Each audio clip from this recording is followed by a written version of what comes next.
नमस्कार, स्वागत है आप सभी का हिमाचल न्यूज बुलेटिन में। मैं आपके साथ समृद्धि यादव और आज हम आपको हिमाचल से जुड़ी हर छोटी बड़ी खबर से रूबरू करवाएंगे। तो चलिए रुक करते हैं आज की खबरों की ओर।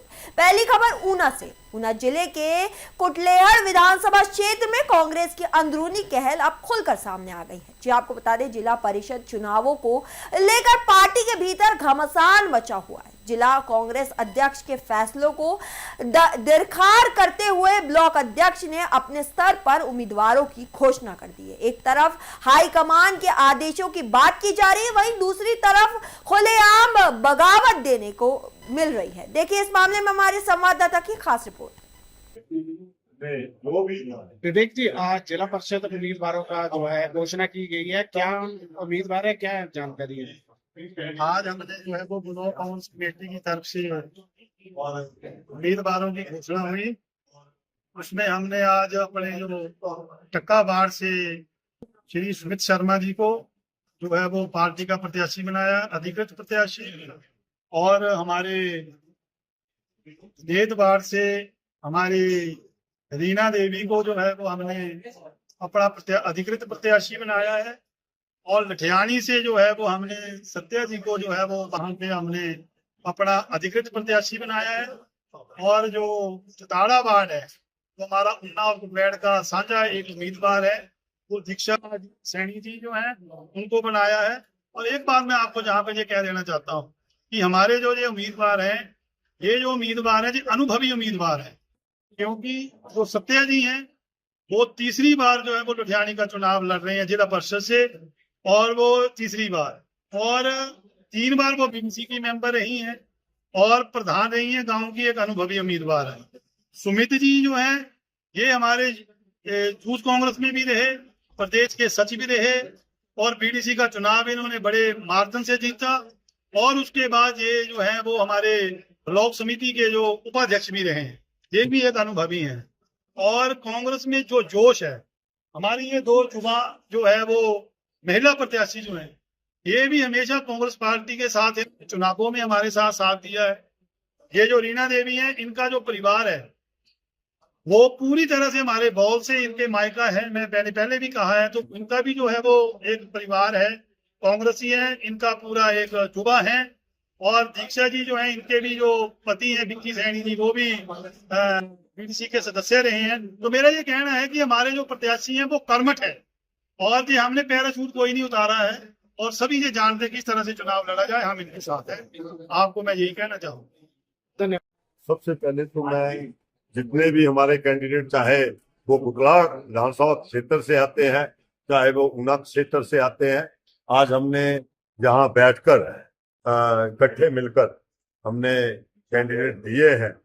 और निश्चित तौर पर ब्लॉक की जिम्मेवारी है, और ये कैंडिडेट ब्लॉक कांग्रेस कमेटी द्वारा अपने लोगों से बातचीत करने के बाद दिए गए हैं, चाहे वो कुटलेहड़ कॉन्स्टिट्यूंसी के रहे हो, चाहे वो ऊना ब्लॉक के रहे हो। और एक ब्लॉक जो है हमारा इकट्ठा ब्लॉक है, जिसमें 6 पंचायतें जो है वो ऊना विधानसभा क्षेत्र की है, और 7 पंचायतें जो है वो कुटलेहड़ विधानसभा क्षेत्र की है। तो उसमें हमने इकट्ठे आपस में बातचीत की, उसके बाद दिए हैं। ये सारे कैंडिडेट हमारे बहुत सोच समझ कर दिए गए हैं, और पार्टी के समर्पित कार्यकर्ता है, जो पार्टी के साथ कंधे से कंधा मिलाकर चलते रहे।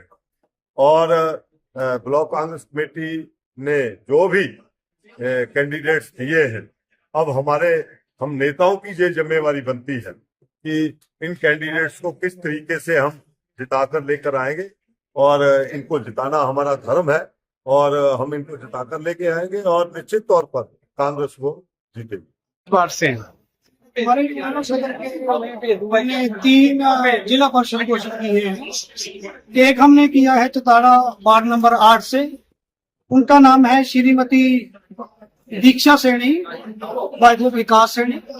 ये हमारे मदनपुर से है। जो हमारी जो कुटलेहड़ और ऊना विधानसभा है, इन दोनों पंचायतों का निशान है, और इनकी सांझी कैंडिडेट है, और पुराने कांग्रेसी परिवार से है, अच्छे कार्यकर्ता है हमारे।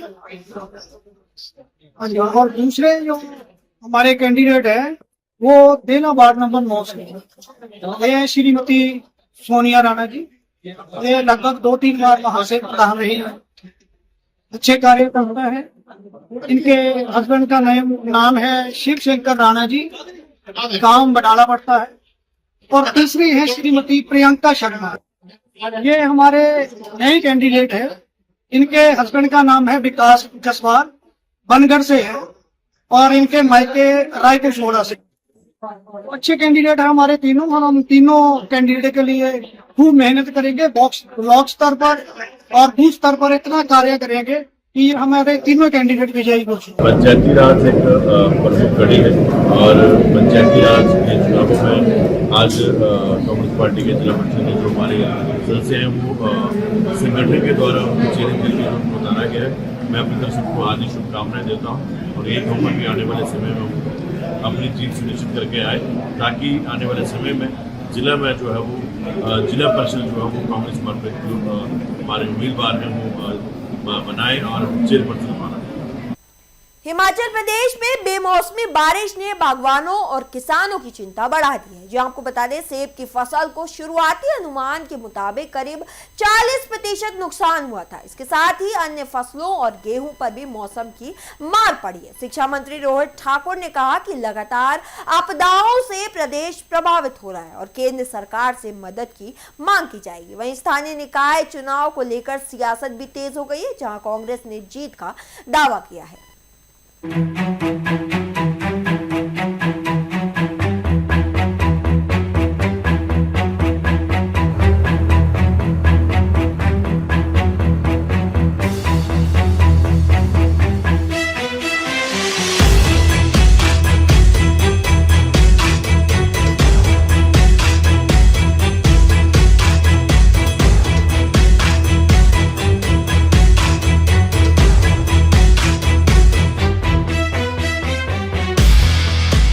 लगभग मैं समझता हूँ महीने भर तो ये चलेगा ही, और उसका प्रमुख कारण जो विलंब हुआ वो कोर्ट में आपका पिछले 3-4 महीनों से केस चला था।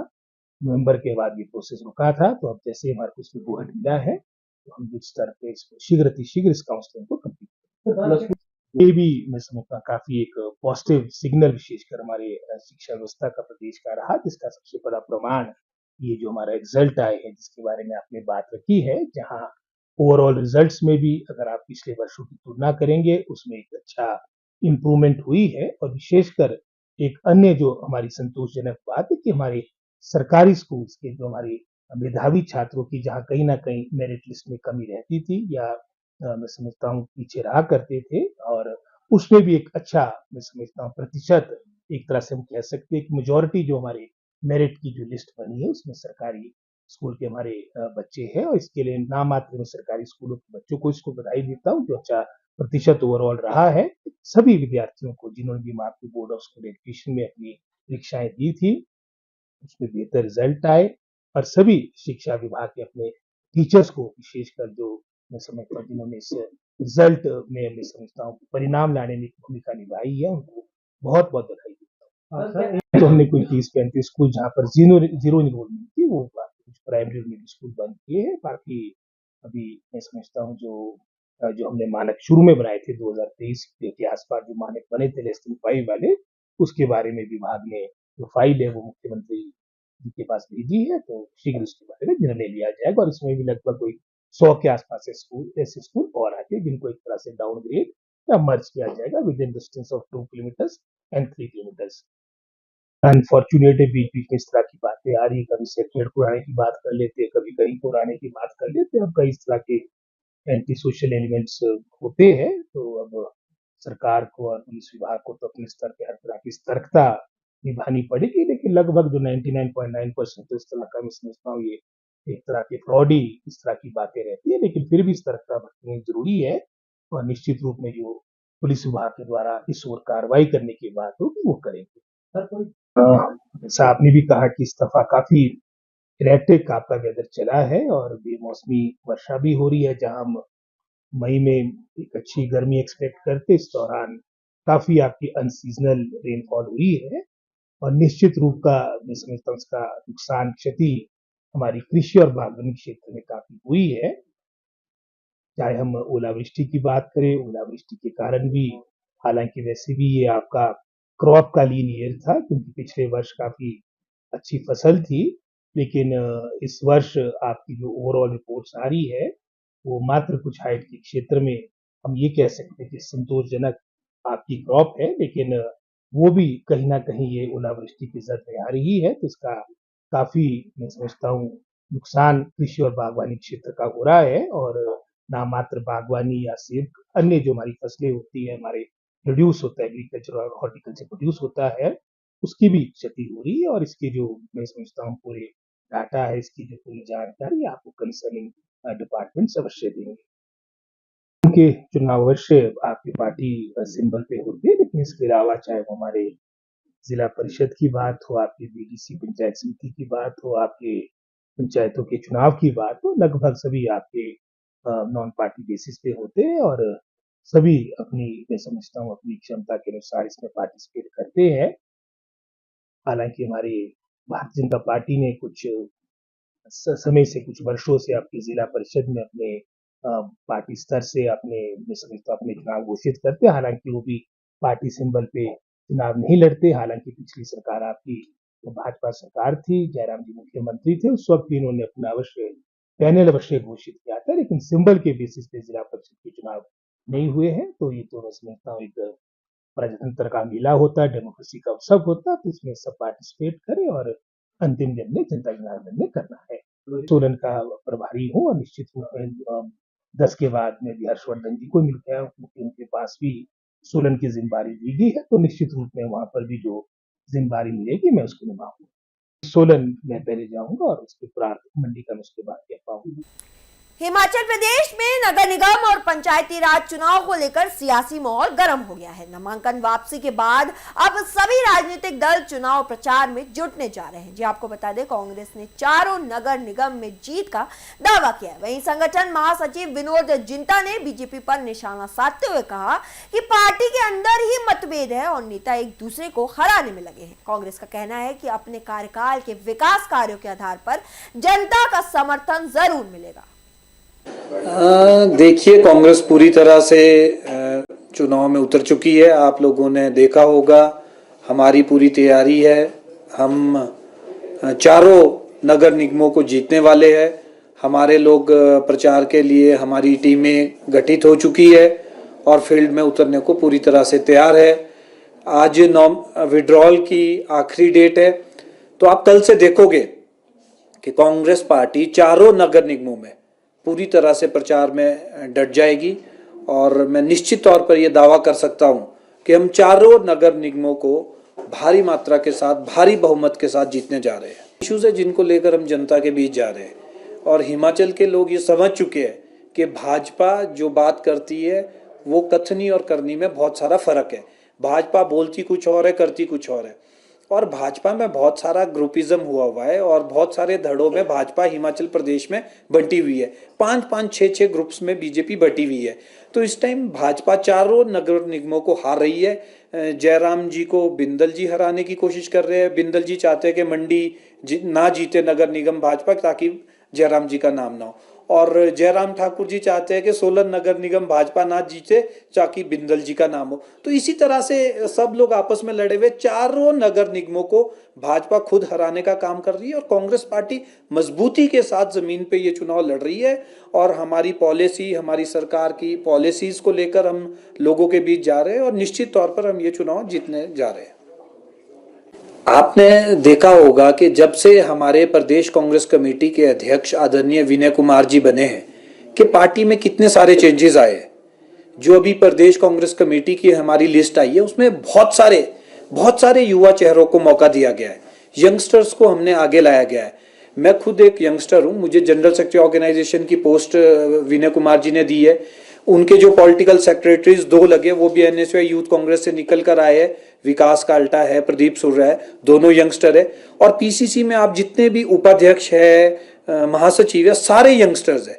सबको, नई टीम को आगे लाने का काम विनय कुमार जी द्वारा और केंद्रीय नेतृत्व द्वारा किया जा रहा है। और बात रही दूसरी तरफ, आप हमसे पूछ रहे हो कि क्या हमारी स्ट्रेटेजीज रहेगी, तो हम ये बिल्कुल आप लोगों को क्लियर करना चाहते हैं कि कांग्रेस पार्टी जिस दिन से विनय कुमार जी प्रदेश कांग्रेस कमेटी के अध्यक्ष बने हैं तो युवाओं को सरकार में भी तरजीह दी जा रही है। आपने देखा होगा उनके अध्यक्ष बनने के बाद हमारे प्रदेश युवा कांग्रेस के अध्यक्ष थे चतर सिंह ठाकुर, उनको सरकार में चेयरमैन बनाया गया। आपने देखा होगा कि हमारे जिला कांग्रेस कमेटी कांगड़ा के अध्यक्ष थे अनुराग शर्मा जी, उनको राज्यसभा का टिकट दिया गया, मेंबर ऑफ पार्लियामेंट भेजा गया। और जो हमारी महिला कांग्रेस की अध्यक्षा थी जैनब चंदेल जी, उनको भी सरकार में उचित मान सम्मान दिया गया। जो हमारे सेवा दल के अध्यक्ष थे अनुराग शर्मा जी, उनको भी सरकार में चेयरमैन बनाया गया। तो पूरे प्रयासरत है और कांग्रेस पार्टी इस पे आगे बढ़ रही है और काम कर रही है। देखिए आप सब लोग जानते हैं कि आउटसोर्स की जो पॉलिसी थी वो कौन लेके आया था। ये पॉलिसी हिमाचल में जयराम ठाकुर जी ने इंट्रोड्यूस की थी और कांग्रेस पार्टी का शुरू से ये संकल्प रहा था कि हम ज़्यादा से ज़्यादा युवाओं को रोजगार देने का काम करेंगे और कांग्रेस पार्टी उस पर आगे भी बढ़ रही है। जो हमें केंद्र सरकार से, हम भाजपा सरकार से हम ये पूछना चाहते हैं, जो उन्होंने अपने मैनिफेस्टो में बड़े बड़े वादे किए थे, उन्होंने कहा था कि हम 5 करोड़ युवाओं को हर साल रोजगार देंगे, वो क्यों नहीं दे रहे? आज हिमाचल प्रदेश को अगर पीछे धकेलने का कोई काम कर रही है तो वो केंद्र सरकार कर रही है। केंद्र सरकार हमें बताए, हिमाचल में RDG काट दी गई है, मनरेगा को कम कर दिया गया है और बहुत सारी ऐसी स्कीम्स है जिसको कम कर दिया गया है। हिमाचल को बजट नहीं दे रहे, जो केंद्र से हमारा हक है उसको छीनने का काम वो कर रहे हैं। तो कैसे हम संसाधन पैदा करें, आप लोग भी बताएं। और आपदा हिमाचल प्रदेश में आई हुई थी, हमारा 15,000 करोड़ रुपए का नुकसान आपदा के समय हिमाचल प्रदेश का हुआ। हिमाचल प्रदेश सरकार की ये प्राथमिकता थी, हमें वो रिस्टोर भी तो करना था सारा इंफ्रास्ट्रक्चर। रोड बह गए थे, घर टूट गए थे, बिजलियां नहीं थी घरों में, पानी नहीं थे घरों में, तो उन सबको चीजों को रिस्टोर करने में 15,000 करोड़ रुपए हिमाचल प्रदेश सरकार के लगे हैं और केंद्र सरकार हमें एक फूटी कौड़ी नहीं दे रही है। आदरणीय प्रधानमंत्री जी हिमाचल प्रदेश आते हैं और 1500 करोड़ रुपए का रिलीफ पैकेज की वो बात करते हैं, पर आज तक 1 रुपया भी हिमाचल प्रदेश सरकार को रिलीफ पैकेज के नाम पर नहीं मिला है।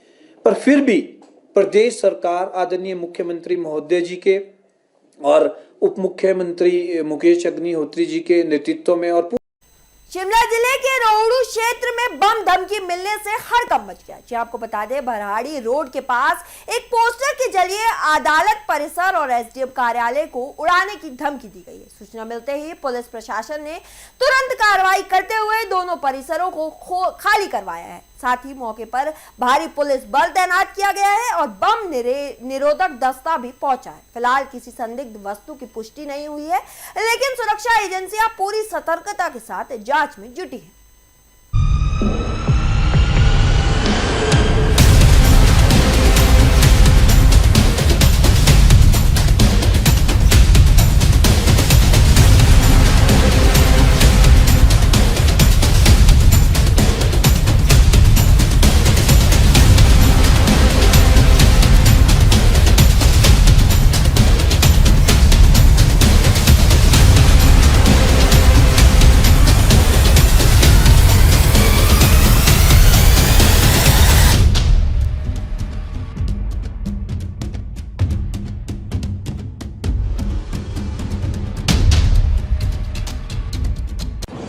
आज सुबह जिला शिमला पुलिस को एक सूचना प्राप्त हुई कि भराड़ी इलाके में एक अज्ञात पोस्टर लगा है जिसमें रोहडू स्थित अदालत परिसर और एसडीएम ऑफिस में बम विस्फोट करने की धमकी दी गई है। ये सूचना मिलते ही पुलिस ने इसको सीरियसली लिया और त्वरित अपनी कार्रवाई शुरू की। जो हमारे मानक सुरक्षा प्रोटोकॉल हैं उसके आधार पे पुलिस ने तब की तब उसी मूवमेंट पे कार्रवाई अपनी शुरू कर दी है। रोहडू पुलिस के द्वारा जो अदालत परिसर है और जो एसडीएम कार्यालय है दोनों को खाली कराया गया। उनमें एक सर्च अभियान तभी शुरू कर दिया गया। बॉम्ब डिस्पोजल स्क्वाड के द्वारा भी पूरे इलाके की तलाशी थरली की गई है। इसके अलावा वहाँ पे पुलिस बल की तैनाती की गई है। परिसर व कार्यालय के बाहर जो सड़क जा रही है वहाँ पे लोगों के मूवमेंट को भी कुछ समय के लिए नियंत्रित किया गया है। अभी तक इस जांच के आधार पर ऐसी कोई भी संदिग्ध वस्तु सामने नहीं आई है। तो आमजन से पुलिस की यही अपील है कि आपको घबराने की कोई ज़रूरत नहीं है। इलाके में आप शांति बनाए रखिए और इस तरीके की अफवाहों पर ध्यान देने की ज़रूरत नहीं है। बाकी पुलिस द्वारा स्थिति को पूरी तरीके से नियंत्रण में लिया जा चुका है। इसके साथ ही पुलिस थाना सदर शिमला में इस मामले से संबंधित एक एफआईआर रजिस्टर की गई है और एफआईआर में हर पहलू से जांच जारी है। जी जैसे मैंने बोला है कि जांच हमारी जारी है। जैसे कोई भी तथ्य सामने आता है तो हम सबके साथ उसको जल्द से जल्द शेयर करेंगे। सीसीटीवी फुटेज वगैरह कुछ खंगाली जा रही है? जी हर तरीके से जांच की जा रही है। सीसीटीवी फुटेज इस इलाके में वहाँ पे जो भी रोड्स जा रहे हैं वहाँ की सारी सीसीटीवी फुटेजेस को हम खंगाल रहे हैं। जो भी व्हीकल का वहाँ पे मूवमेंट हुआ है हर पहलू पे तकनीकी तौर पे जांच की जा रही है पुलिस के द्वारा। बद्दी में फेडरेशन ऑफ इंडियन इंडस्ट्री के राष्ट्रीय अध्यक्ष डॉक्टर दीपक जैन ने उद्योग सम्मेलन में हिस्सा लिया। जी आपको बता दें, इस दौरान उन्होंने हिमाचल के उद्यमियों की समस्याएं सुनी और उनके समाधान पर चर्चा की। उन्होंने कहा कि विदेशों में निर्यात बढ़ाने के लिए एफआईआई एक मजबूत कड़ी के रूप में काम कर रही है। साथ ही उन्होंने प्रदेश को फार्मा हब बताते हुए दवाओं की गुणवत्ता और टेस्टिंग को और बेहतर करने की जरूरत पर जोर दिया। उन्होंने केंद्र और राज्य सरकार के बीच बेहतर संवाद की भी बात की है। हमारे पास हमेशा चलने वाला प्रसंग है, उद्योगों की समस्याएं उठाते रहेंगे और उठाते आए हैं, समाधान होते रहेंगे, होते आए हैं। जो पहले साइकिल पे फैक्ट्री आता था वो मारुति में आना शुरू हुआ, फिर वो BMW में आना शुरू हो गया, मर्सिडीज में आना शुरू हो गया। वो रोता जरूर रहता है, मर गए जी, लुट गए, बर्बाद हो गए, मार्जिन नहीं रहा। लेकिन वास्तविकता ये है, पहले गांव से आ रहा था, फिर कस्बे से आ रहा था, फिर शहर के अंदर एक छोटा सा मकान लिया, 2 रूम सेट लिया, फिर फ्लैट ले लिया, फिर एक बेटा भी बड़ा हो गया जी, एक मकान इसके लिए भी लेना है। वो सब चीजें हमारे साथ चलती हैं। ये जीवन है, निरंतर प्रगति का नाम जीवन है। इसी का नाम भारतीय उद्योग है। छोटा उद्यमी ऐसा ही होता है और ऐसा ही रहना है उसने। आज की जो हमारी बातचीत हुई, वार्तालाप हुआ, उसके अंदर जो हमारे टेकअवे पॉइंट्स हैं वो मैं एक बार फिर रिपीट करता हूँ। आप 3-4 वरिष्ठ लोगों के नाम हमको दीजिए, तुरंत से हम इसकी एक समिति बनाते हैं फॉर्मली, और वो समिति प्रांत की सरकार से टेकअप करे और उन विषयों को जो राइटिंग में टेकअप करती है फिर उसको केंद्र में ले जाने की हम व्यवस्था करें। केंद्र की सरकार से बैठ करके अगर क्लस्टर की बात है तो यहाँ से रिकमेंडेशन भेज करके केंद्र में क्लस्टर को अप्रूव कराया जाए। एक प्रयास हम करेंगे कि यहाँ के 20-30 लोग उद्यमी मिल करके हम एक काम में आगे कदम बढ़ाएं और मिल करके उस सफलता को प्राप्त करें। करनाल वालों ने किया है, ऑलरेडी कर चुके हैं, ये कर सकते हैं, छोटे उद्यमी भी कर सकते हैं, ऐसी बात नहीं है। दूसरा, हमारे पास मैन पावर के इश्यूज हैं। हमारी स्थानीय टीम सक्षम है, आप सब लोग सक्षम हैं। 2-3 एसोसिएशंस में आपस में प्रस्ताव पारित करके इंटर यूनिट भागने की जो समस्या है, सभी यूनिट तरसते हैं इस चीज से। आपस में प्रस्ताव पारित करो भैया, जो यहाँ से भाग के जा रहा है पिछले वाले से सर्टिफिकेट लेकर के। ये व्यवहारिक चीजें हैं, हम स्थानीय स्तर पर कर सकते हैं और करना भी चाहिए। यहाँ की ब्रांड बिल्डिंग अपने को बनानी चाहिए और खाली बद्दी की नहीं, Himachal as a pharma hub वो क्रिएट करना चाहिए। ये इमेज आप ले जा करके हेल्थ मिनिस्टर को कि हिमाचल का फार्मा हब हमारा डेवलप होना चाहिए, सरकार की ब्रांडिंग के साथ डेवलप होना चाहिए। हम को ब्रांडिंग में अपना शेयर देने को तैयार हैं, लीड भी करने को तैयार हैं। सरकार के पास लीडरशिप का टाइम है तो हम लीड भी करने को तैयार हैं। सरकारी मोहर लेकर के आप अपना ब्रांड को अच्छे मजबूती के साथ डेवलप करो, ताकि जो धब्बा लग रहा है ना, यहाँ की दवाइयाँ नकली हैं, वो धब्बा धुलने में टाइम लगेगा। मिलजुल के प्रयास करोगे तो हो जाएगा। और दिल्ली एनसीआर में हमने प्रयास किया है 12 यूनिवर्सिटीज के साथ टाइप स्किलिंग का। कुछ आईटीआईज भी हमारे साथ आई हैं, इंजीनियरिंग कॉलेजेस भी हमारे साथ आई हैं। यहाँ भी हम प्रयास करेंगे अपने रणनीति के साथ, शुक्र जी के साथ, बंसल जी के साथ बैठ करके यहाँ की एक नक्शा बनाते हैं कि फार्मा के लिए यहाँ के स्ट्रक्चर को कैसे मोल्ड किया जाए कि फार्मा इंडस्ट्री की जो मैन पावर रिक्वायरमेंट है वो हमको कॉलेजों से तैयार होकर के मिले। हमारे पास 300-350 क्यूरेटेड कोर्सेज हैं, उसमें कुछ फार्मास्यूटिकल के भी हैं और कुछ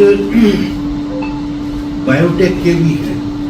तो उस टीम को भी मैं कहूँगा हिमाचल से सहयोग करके यहाँ के कुछ कोर्सेज क्यूरेट करें। तो वो कोर्स जैसे बीएससी बालक कर रहा है तो लास्ट के 6 महीने में वो कोर्स करा दिया तो वो बच्चा आपके पास तुरंत आने के लिए तैयार हो जाएगा। और छोटे छोटे अमाउंट के कोर्सेज हैं, लेकिन एक स्किल उसको एडिशनल आ जाए, वो स्किल आपके उद्योग का फायदा करेगा। आप जैसे 0 स्किल वाले बच्चे को स्किल सिखाते हो लेकिन अपना स्किल नहीं सिखा पाओगे। स्पेशलाइज्ड लोगों से स्किल सीखेगा तो तुरंत आपके काम में डेवलप बनेगा। तो ये काम हम कर सकते हैं और इसके लिए जितना भी हम FII से एफर्ट करके अपने यहाँ की मैन पावर रिक्वायरमेंट यहीं से पूरी हो जाए, बिहार से, यूपी से। फिलहाल इस बुलेटिन के लिए इतना ही। ऐसी और खबरें और अपडेट्स के लिए देखते रहिए लोकल 7 न्यूज।